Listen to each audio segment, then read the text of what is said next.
রংপুরের বদরগঞ্জ উপজেলায় নবযাত্রা শুরু করল আধুনিক মানের খাবার ও সেবামূলক প্রতিষ্ঠান আপ্যায়ন হোটেল এন্ড রেস্টুরেন্ট। ৩রা ফেব্রুয়ারি দুপুরে ফিতা কেটে আনুষ্ঠানিকভাবে এর শুভ উদ্বোধন করা হয়। উপজেলার ব্যস্ততম এলাকা পুরাতন পল্লী বিদ্যুৎ অফিসের পার্শ্বে উপজেলা রোডে অবস্থিত এ হোটেলটি উদ্বোধন উপলক্ষে এক অনাড়ম্বর অনুষ্ঠানের আয়োজন করা হয়। অনুষ্ঠানে স্থানীয় গণ্যমান্য ব্যক্তিবর্গ, ব্যবসায়ী, সাংবাদিক ও এলাকার সাধারণ মানুষ উপস্থিত ছিলেন। উদ্বোধনী বক্তব্যে বক্তারা বলেন, বদরগঞ্জে মানসম্মত ও স্বাস্থ্যসম্মত খাবারের চাহিদা দিন দিন বাড়ছে।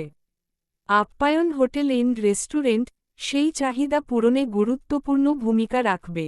এখানে দেশীয় ও চাইনিজ খাবারসহ নানা রকম মুখরোচক আইটেম সাশ্রয়ী মূল্যে পাওয়া যাবে বলে জানান তারা। প্রতিষ্ঠানটির ব্যবস্থাপনা কর্তৃপক্ষ জানায়, গ্রাহকদের সর্বোচ্চ সন্তুষ্টি নিশ্চিত করাই তাদের মূল লক্ষ্য।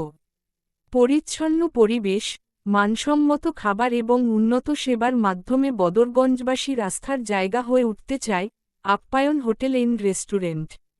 উদ্বোধনের দিন থেকেই হোটেলটি সাধারণ গ্রাহকদের জন্য উন্মুক্ত করা হয়েছে। নতুন এই প্রতিষ্ঠানটি বদরগঞ্জের খাদ্য ও ব্যবসা খাতে ইতিবাচক প্রভাব ফেলবে বলে আশা করছেন এলাকাবাসী।